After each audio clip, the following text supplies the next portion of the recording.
The other day, I bought $30 worth of Bitcoin. I bought it on one application and paid 69-cent fee. And then I went and I tried Strike and I paid next to nothing. I thought that's kind of cool. Okay, so thank you, Jack Mahlers. We appreciate that. Competition makes us all better, right? There's pressure, and that pressure will continue. So when will that end? That won't end.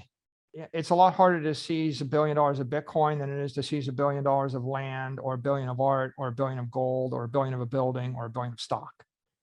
Exponentially harder. If I have $1 billion in a bank, it's easy to seize $1 billion in a bank. If I wanted to take all the money from everybody in Argentina, I could do it overnight if it was sitting in cash or credit. But if I wanted to seize all the money from everybody in Argentina and they all used Bitcoin and held their own keys, I would have to incarcerate 70 million people for 90 days, and I'd have to sweat it out of them. So how hard is it to jail 70 million people for 3 months? And how many people do I need to do that? It's very difficult. 1,000 times harder, 1,000,000 times harder, 10 million times, probably 10 million to 100 million times harder to seize the asset than it is to seize cash or credit. What is one Bitcoin? 1/21 millionth of all the energy in the network. And what is it going to be in 1,000 years? 1/21 millionth of all the energy in the network. Okay, who's that interesting to? Everybody that joins the network.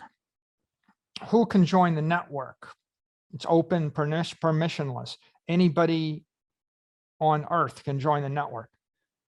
Okay, so is that everybody? Well, not everybody, because some people haven't joined the network, but it is more inclusive than any other thing, any other property network. Why Bitcoin? Well, Bitcoin is the most universally desirable property in space and time. It's the property with the lowest maintenance cost. You could put $1 billion of Bitcoin in cold storage and you don't have to pay 2% a year to maintain it, or 5% a year, or 10% a year. The maintenance cost on a boat is 10% a year. The maintenance cost on a building is 3% a year.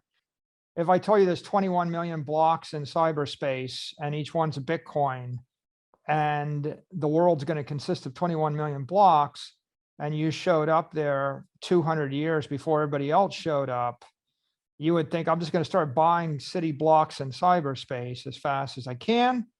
So we bought ourselves some, and then we realized that there are more to be bought. And so we kept buying.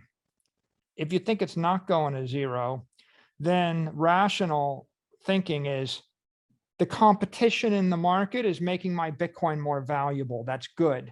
But the competition is making my existing business less profitable. That's bad.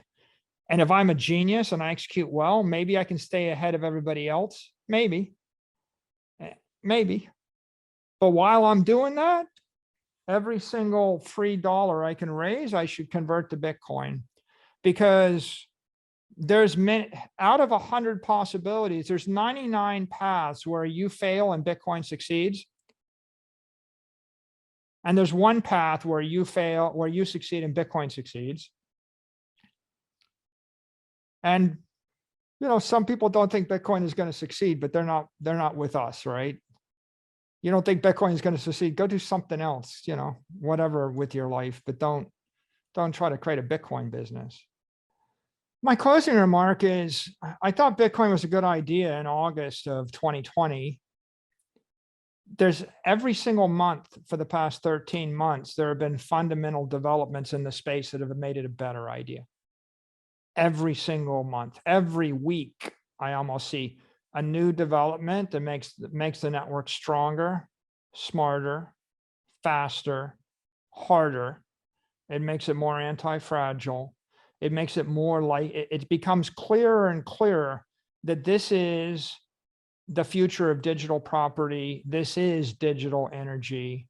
This is the future of digital money. This is the solution to the problems of the world.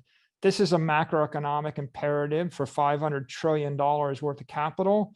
This is a technical imperative for everybody in the technology industry and the energy industry.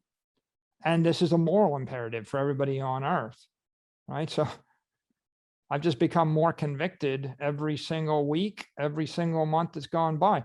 There's not a single thing that's happened the past 13 months that I thought caused me to think that the future was riskier or less certain. I mean, even the China exodus, right, which was probably the most brutal event that we've seen, it was a good thing for the network, and it removed the biggest existential threats. You know, is Bitcoin going to be hijacked by the Chinese government? What about a 51% attack? You know, how anti-fragile is the network? Is Bitcoin American or Chinese technology? After the China exodus, it became clear that Bitcoin is US technology. This is good for the Western world. This is part of the Western technology stack. This is Google and Apple and Amazon and Facebook and Bitcoin, right? This is so the worst thing that happened was the best thing that happened. Everything else has been a good thing to happen. It's like, you know, you're watching every shoe drop. Companies adopting, banks adopting, politicians supporting. Yep.